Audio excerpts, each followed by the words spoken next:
Today we're going to talk about, in our Christian Evidences class, the idea of where morality comes from, or to ask the question, whence morality? From where does morality come? Remember, we're talking about the apologia of a Christian, a rationally sound demonstration of Christian truth.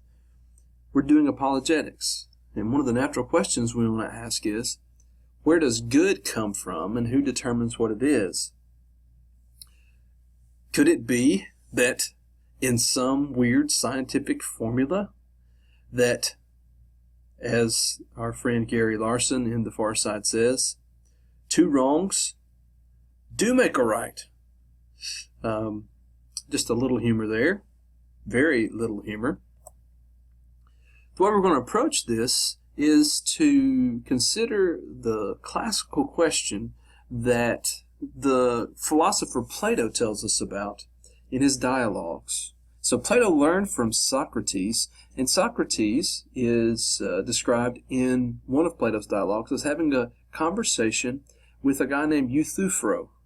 Now his name in English would look like Euthyphro, but in Greek it's spelled Euthyphro.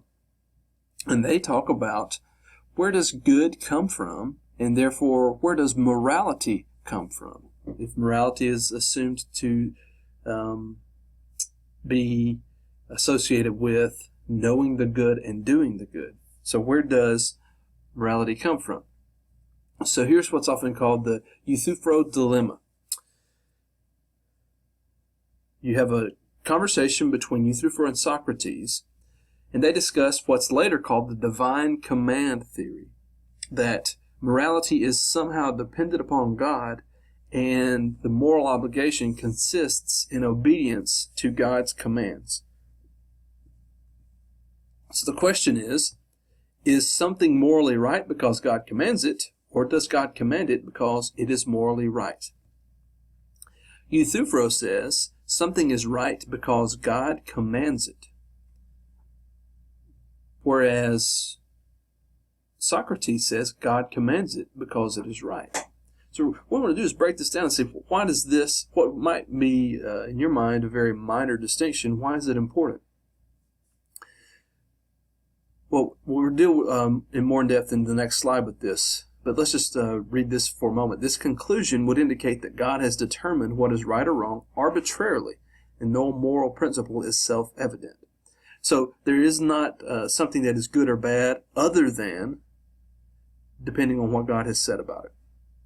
Whereas, according to Socrates, what is morally right is independent of God's commands. Moral standards are sovereign from God, and there is morality without God, and by without we mean outside of God.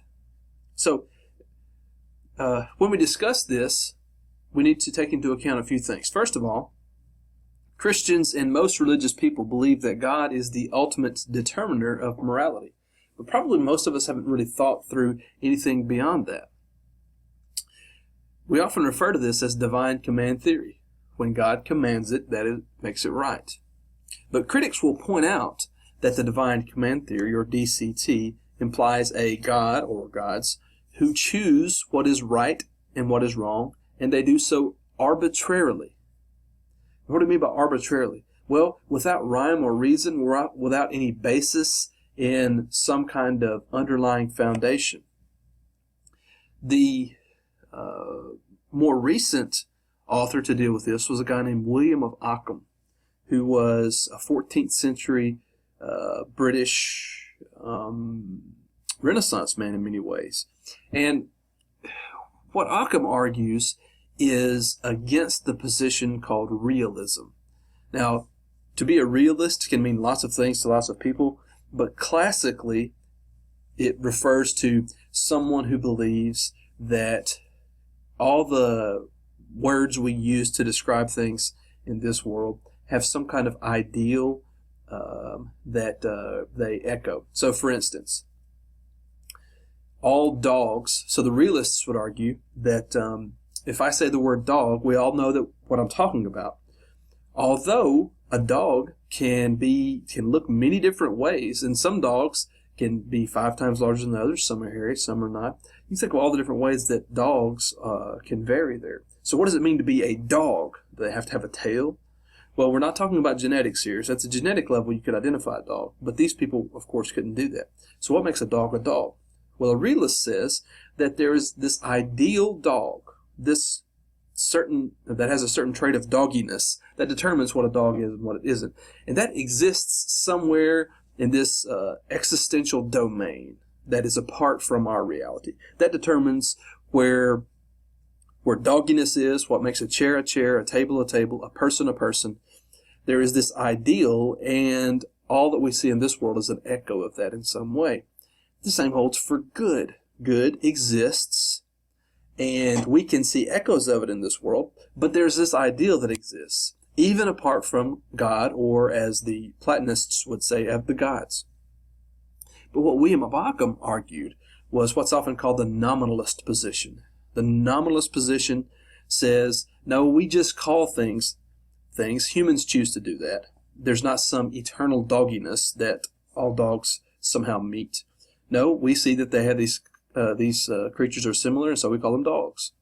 And so we just name things. The nominalist just names things, but it doesn't have to do with some kind of some integral part of what the thing is. So it is, in that sense, arbitrary. Okay, so here's where we get to morality. He says, we humans label good things as good or bad. We name them that. But ultimately, only one has the authority to do that, and that is God.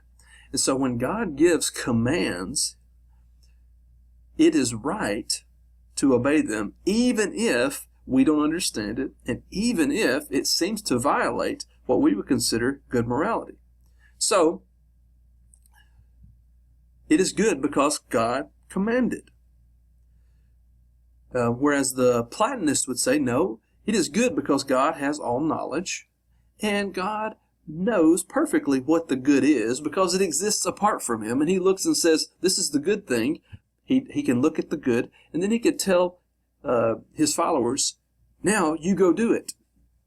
When you see the tension here, because if you read in your Bible, God can command people to show charity, to show love to other people, and he can also command murder, and he can command genocide. So if you're an Amorite, or if you're one of the people who lived in the Promised Land during the time of the conquest, there wasn't a whole lot of show mercy. In fact, what God specifically commanded to the people of Israel was show them no mercy. Now, an optimist doesn't have a problem with this, because something is good because God commanded it, regardless of whether or not we think of it as good or not, because God is the ultimate determiner of what is good. Do you like that idea? That something's just good because God commanded it? So it's okay to murder children because God commanded it here? So you can see where the critics would say this is arbitrary. And God, sometimes he likes you to be kind, sometimes he wants you to be cruel. But the other problem, of course, is how can good exist apart from God?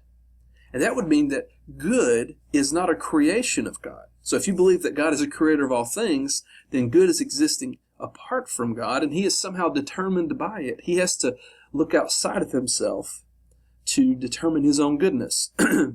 So how are we going to handle this dilemma?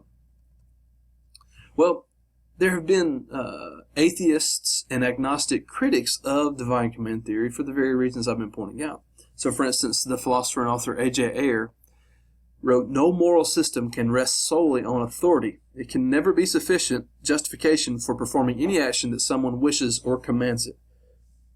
So he's attacking the idea that something is good simply because God commands it, because he has authority to command it. That's not good enough. Just because someone has a lot of power and they can command something, he says, doesn't mean that it's the right thing to do. No moral system can rest solely on authority.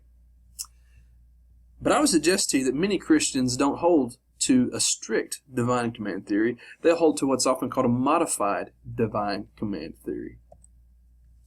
Modified divine command theory looks something like this. It says that, yes, good does not exist outside of God, but that instead God has certain essential characteristics. And this word essential is important because we use it in many ways in English, but what it really means is of the essence. God has certain characteristics in his very essence. That among these are kindness, lovingness, justice, and all of these things exist perfectly within God. So this provides a non-mysterious, in other words, something that we can't completely, never know about. No, we can know about God's justice, lovingness, kindness. Okay, so it's not completely mysterious. Ontological, and ontology has to do with the study of being. So this provides a non-mysterious, ontological grounding for moral values. So goodness comes from the very essence of God. Goodness equals God-likeness. So God's commands flow from all of his essential characteristics. And this is where we need to see that God is not arbitrary, because God issues commands based on his moral nature. This provides a non-arbitrary ontological grounding for moral duties. So we have, at the very being, commands that are good, but they're not arbitrary, because my moral duty is whatever God commands. His commands flow out of his kindness, lovingness, and justice. So that means we can handle a God who, on the one hand, would tell the Israelites to show them no mercy and to kill everything that breathes, and that's specifically to do with the conquest, but then can also say, through Jesus, love your enemy, pray for those who persecute you, because Jesus' commands there and God's command in the Old Testament have to be understood in terms of his justice. So one of the things we know from reading the Old Testament narratives is that part of the reason that God sent the Israelites into the Promised Land was to render his divine justice because of the wickedness of the Canaanites. So they were sent there specifically to mete out God's justice. Now, that was a specific time and place, and it was very brutal, but it was also, again, part of God's justice. God's justice is always present in Jesus. And Jesus himself, though he says we are to love our enemies, also promises that for those who reject him, there will be weeping and gnashing of teeth. This is completely consistent with the God whose essential characteristics include kindness, lovingness, and justice. So, the modified divine command theory says that yes, whenever God says to do something, that is the good thing to do. That can change depending on its interaction with God's kindness, lovingness, and justice. And many times we won't understand the difference. That's when we have to trust and obey. This concludes the first part of the lecture.